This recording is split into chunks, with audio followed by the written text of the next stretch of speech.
Cinema Wellman. I'm your host, David, and today we have the second part of a kind of a mini-series about cult movies. If you're a regular here at Cinema Wellman, first of all, thank you. We appreciate your consumption of all things Cinema Wellman, whether it be the blog or the podcast or the YouTube show. Thank you so much for being here with us when there's so much out there for you to graze. A special thank you for those of you who remember Season 1, Episode 14, A Beginner's Guide to Cult Movies from last October. You've been with us a while. In that episode, we took a look at 20 essential cult films and attempted to define exactly what a cult film is, since that classification means so many different things.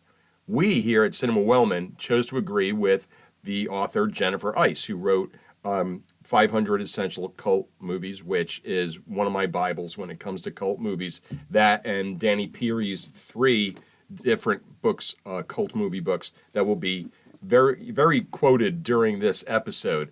He will be thanked and noted. I'm not stealing anything. His writing is great, and what he has to say is great, so I wanted to share it with you. Again, we decided to agree with Jennifer Ice on her definition of a cult film, and she says that a cult film is one that inspires an almost unhealthy level of devotion in its fans. Keep in mind the fact that you cannot intend on making a cult movie. It just doesn't work that way. Kind of like you not being allowed to decide what your own nickname is.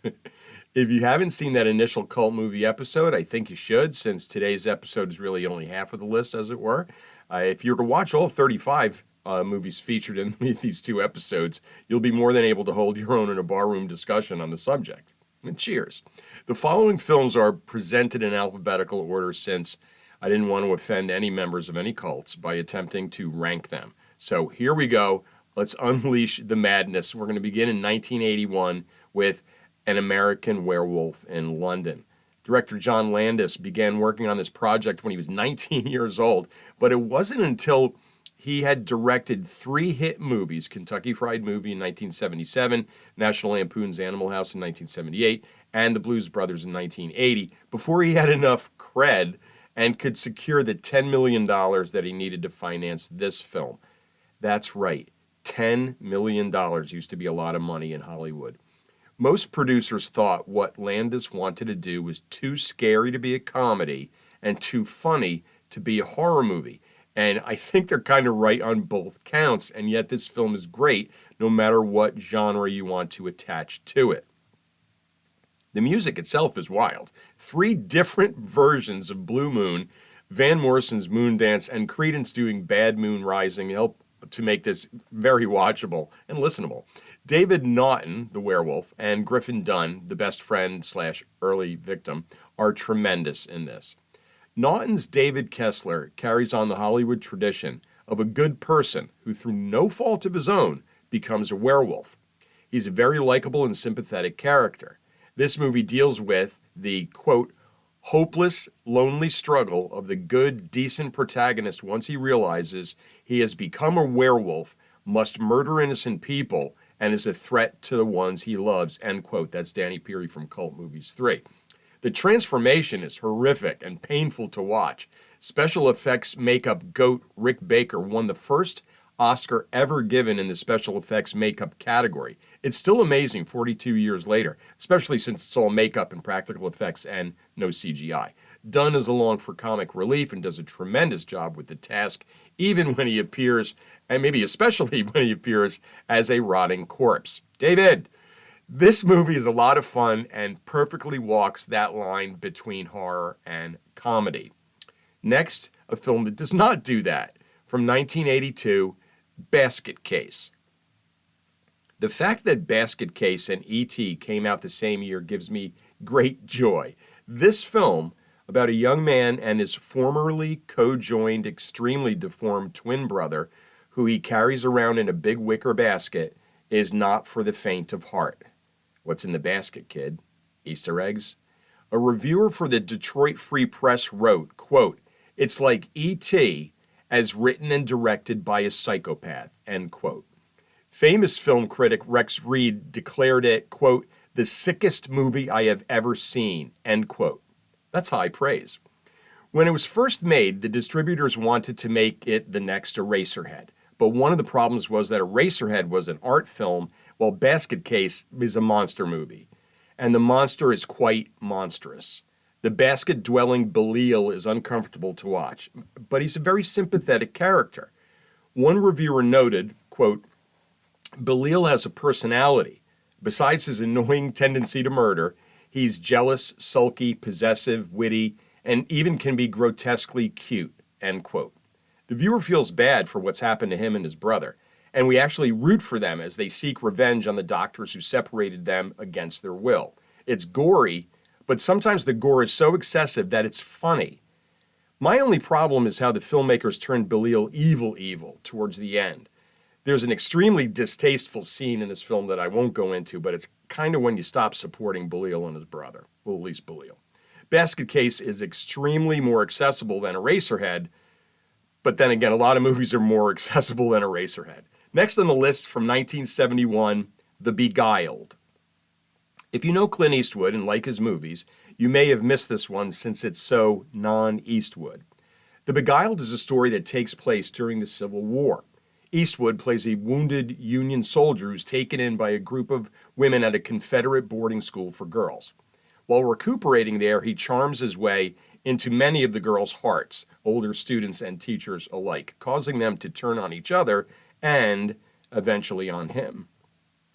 I remember watching this thriller with my mom, and we kept looking at each other with wide eyes as if to say, this is not going to end well. And we were right. Catch this if you can. It's a sleeper that won't allow you to sleep, and there's a lot to unpack. Next, from 1986, we have Big Trouble in Little China. I'm not going to spend too much time on Big Trouble in Little China because it's quite difficult to explain everything that's going on. For example, we have Kurt Russell playing Jack Burton, who's kind of like Snake Plissken light. We have ancient Chinese wizards. We have alley fights featuring what seems to be hundreds of people fighting. We have the three Storms, who are kung fu masters who appear out of nowhere, and they fly, which I love. We have green-eyed girls being sacrificed to monsters. We have David Lopan sending people to the hell where people are skinned alive. We have elaborate airport fight scenes, and we have some oddly distracting knee-high boots on Burton. I seriously couldn't look away from them. They're terrible.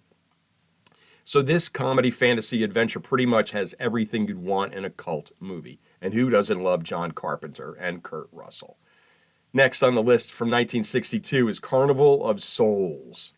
If I owned a haunted hayride, I would have screens set up along the route, and I would show Carnival of Souls on a loop. This thing is visually bananas. IMDb tells us this. After a traumatic accident, a woman becomes drawn to a mysterious abandoned carnival. Any film that has anything to do with an abandoned carnival is a horror movie in my book. Carnival of Souls stars no one you've ever heard of and was shot in 3 weeks for about $30,000. For a low-budget film, it has plenty of thrills and chills. It's a box office failure, a trait shared by many cult movies. Because the filmmakers never secured a copyright, the film went immediately into public domain. If you'd like to see this, just look around for it. It's most likely streaming everywhere for free. Carnival of Souls was creepy enough to inspire George A. Romero to make Night of the Living Dead 6 years later.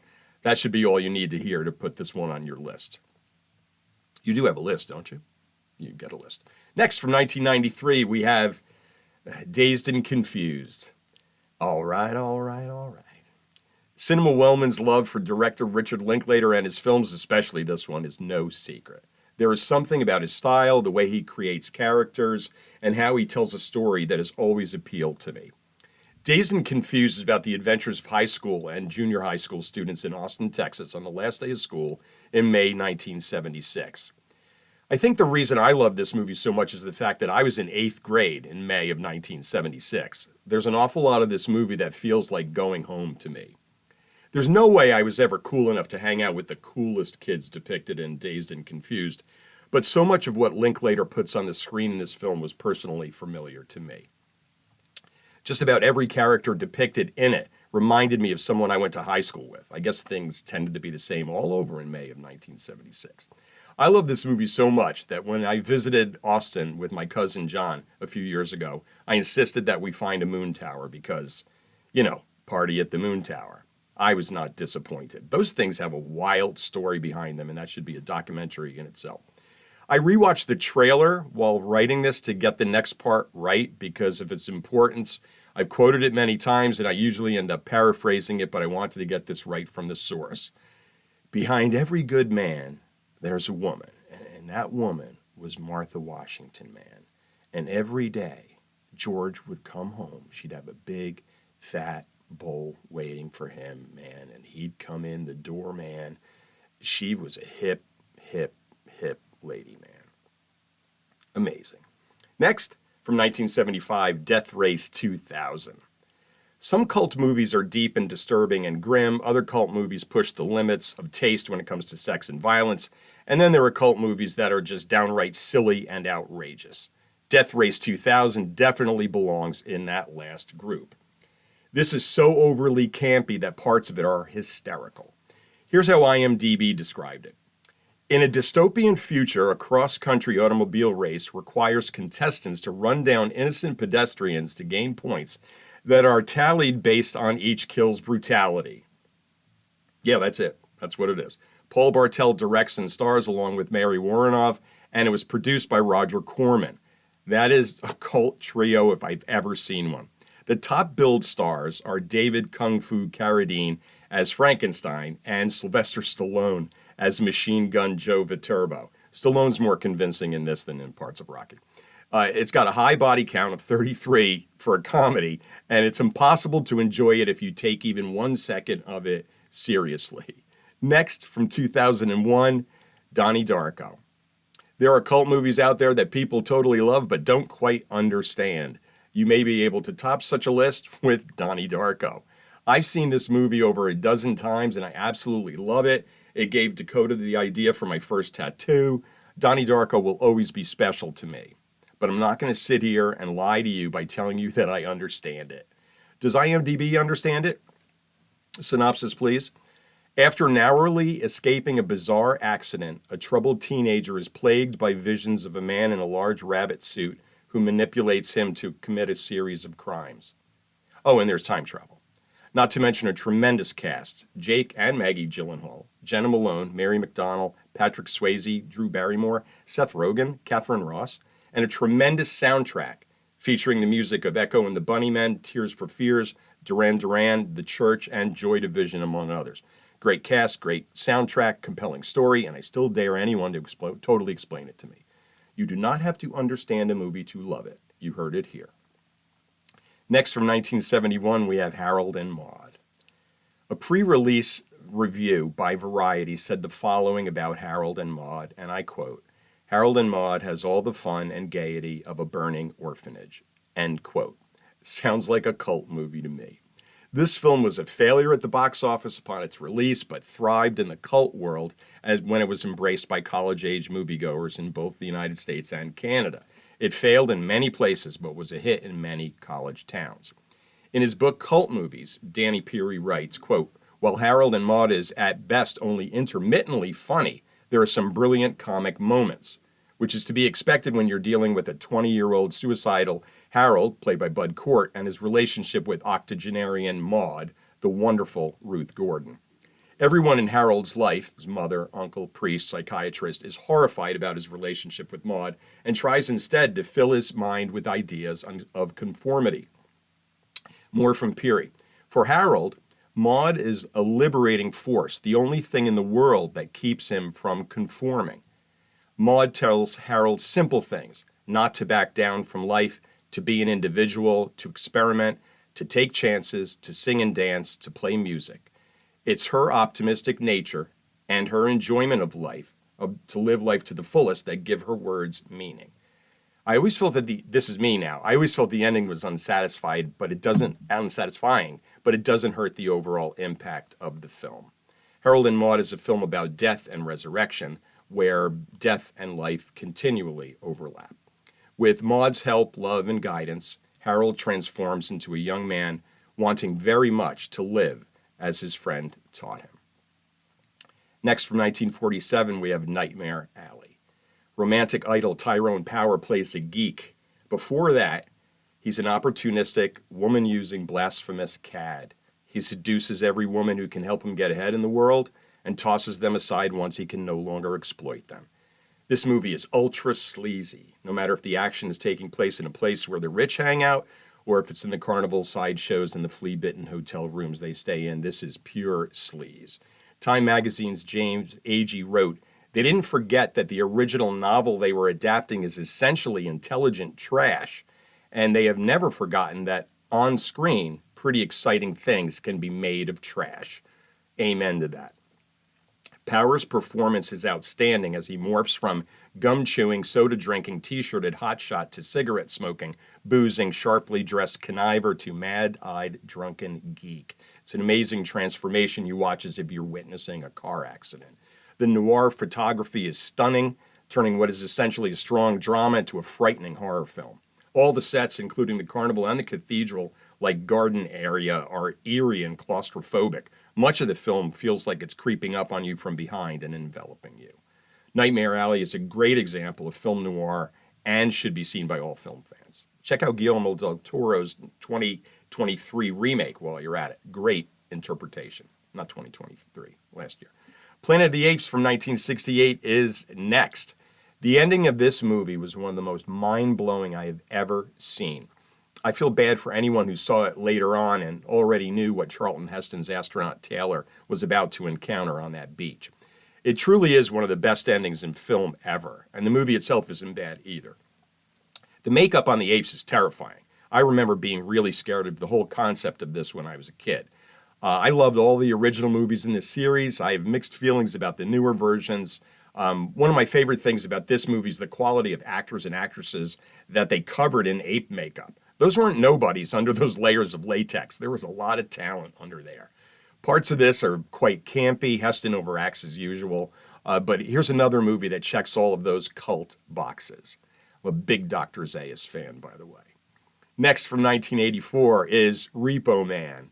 I'm going to read two things to you that will tell you everything you need to know about Alex Cox's punk sci-fi action comedy. The first is from the poster, a poster that hung in my dorm room at BU for a while. Meet Otto. He's a clean-cut kid in a dirty business. He's a repo man. He steals cars legally. Now, he's out to repossess a 64 Chevy Malibu with an amazing reward of $20,000. But Otto is not alone. There are others who want the car and will do anything to get it. The risks are great because hidden in the trunk is something so incredible it could destroy them all. We'll give you a hint. It glows in the dark. It's 4 a.m. Do you know where your car is? That's all on the poster. Amazing. The second bit is from the Repo Man's code that's recited by Bud, played by Harry Dean Stanton. I shall not cause harm to any vehicle nor the personal contents thereof, nor through inaction let that vehicle or the personal contents thereof come to harm. End quote. That's all I'm giving you about this one. Oh, and the music is terrific. Next, from 1971, Vanishing Point. Speed means freedom of the soul. The question is not when he's going to stop, but who's going to stop him. So says DJ Super Soul, played by Cleavon Little, as he broadcasts the exploits of Kowalski, played by Barry Newman. A man on a mission that we're really not sure of what it is at times. But it makes for an interesting film for the most part. A film that was seen in more than a few drive-ins during my youth. Our mysterious protagonist is an ex-cop, ex-war hero, ex-professional race car driver, and current nobody knows. Here's what critic John Carroll had to say about Vanishing Point.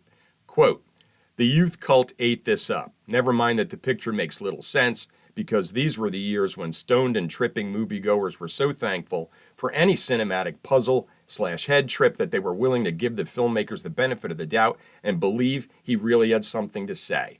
While pretending to deal with everything, Vanishing Point is about nothing. Burn this film." End quote.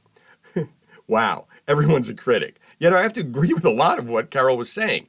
Danny Peary in his book Cult Movies 2 adds, quote, "There is much in Vanishing Point to dislike.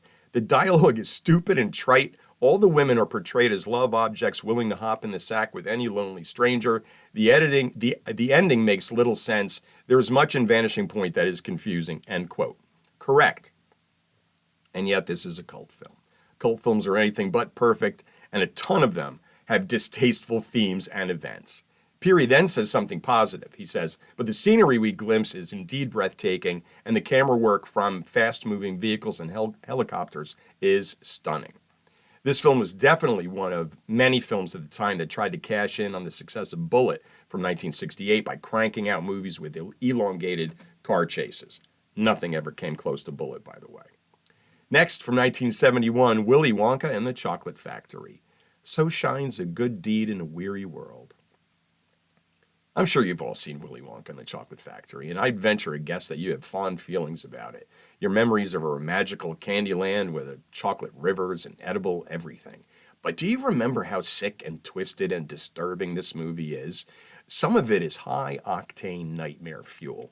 Danny Peary calls it, quote, the strangest children's film ever made. It's neither a children's film nor an adult film. Its adult characters, for the most part, are scary or foolish. Its children characters, except for Charlie, are brats.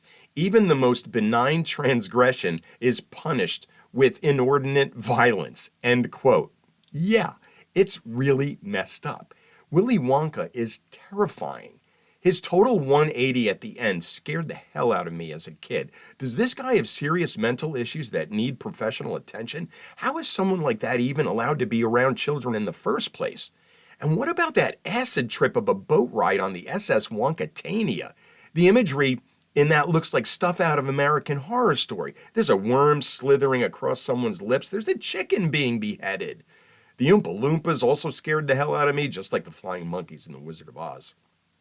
I must have an issue with, the workers. Oh, like the dwarfs in Snow White, too.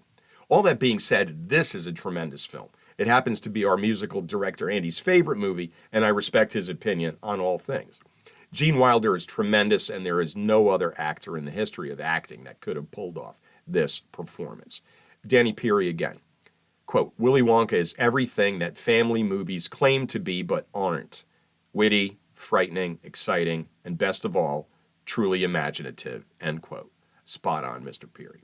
Our final cult film on today's list is out of alphabetical order for a reason. The previous films discussed today were American films. The next one comes to us from Hong Kong. I saved it for last in order to announce a Season 3 episode highlighting international cult movies. Other countries have cults too, Look for that next season. And our first international cult movie is, from 1973, Enter the Dragon. According to Danny Peary in Cult Movies, quote, between 1972 and 1975, the talk of the film industry, in addition to porno films, was the martial arts movie, chop sakis as the genre was dubbed, that were being churned out in Hong Kong, end quote. Many of those films were made by the dear friends of Cinema Wellman, the Shaw Brothers. I usually don't do this, but I wanted to include a lengthy excerpt from Peary's Cult Movies book because I think it perfectly describes what this genre is all about. Quote, the martial arts films were influenced by ritualistic life and death combat found in such diverse forms as ancient Chinese drama, opera, folklore, and fairy tales, Jacobean revenge plays, American pulp fiction and superhero comics, Japanese samurai pictures, Italian musclemen epics, European-made westerns, and Hollywood fantasy films. These blood-soaked spectacles in which every character is proficient in kung fu, and it is not uncommon for even the most run-of-the-mill fights to include castrations, beheadings, disembowelments, eyes gouged out, throats slit open, and backs and necks broken. End quote. Wow. Well done, Mr. Peary. Thank you, and thank you to Peary for writing all three of those cult movie books that I used and quoted many times during this episode. Enter the Dragon starred the one and only Bruce Lee, the greatest martial artist to ever appear in films. While other actors won their filmed fights with the aid of special effects, pulleys, trampolines, fake props, Lee refused to use any of those tricks. He showed only what was real, or at least possible. Some of his fastest movements were not able to be captured at regular speed by cameramen. He was that fast. He was that good. Enter the Dragon grossed more than 20 times what it cost to make in the United States alone. It's Lee's most widely seen film and the last film he completed before his untimely death. Peary calls it, quote, arguably the best, most colorful kung fu film ever made, end quote. And I'm not here to argue with Danny Peary about movies. I'll even let him sum this one up. Quote, while the flaws are abundant, they are trivialized by the spectacular kung fu sequences that take place every few minutes. Enter the Dragon is on a comic book level for sure, but great entertainment nevertheless. And most significantly, it stars the finest action hero in cinema history in one of his few roles, the one and only Bruce Lee, at his remarkable best. Thanks once again to author Danny Peary for his huge assist in preparing this episode. Another thanks to my good friend Larry, who helped me narrow down the field at the very end. Much appreciated, Larry. And that is a wrap for Cult Movies 2, 15 more films that inspire an unhealthy level of devotion. Thank you for joining us, and we hope you'll be back next week when we present Which Was Worse, number 5, where we'll get all claustrophobic and compare two movies that take place in elevators. We give you Devil versus Elevator. In one of these, people are trapped in an elevator with a killer. In the other, people are trapped in an elevator with Satan. I wonder if either elevator has a valid inspection certificate. They better. Those movies sound terrible, but please join us anyway. And until then, take care.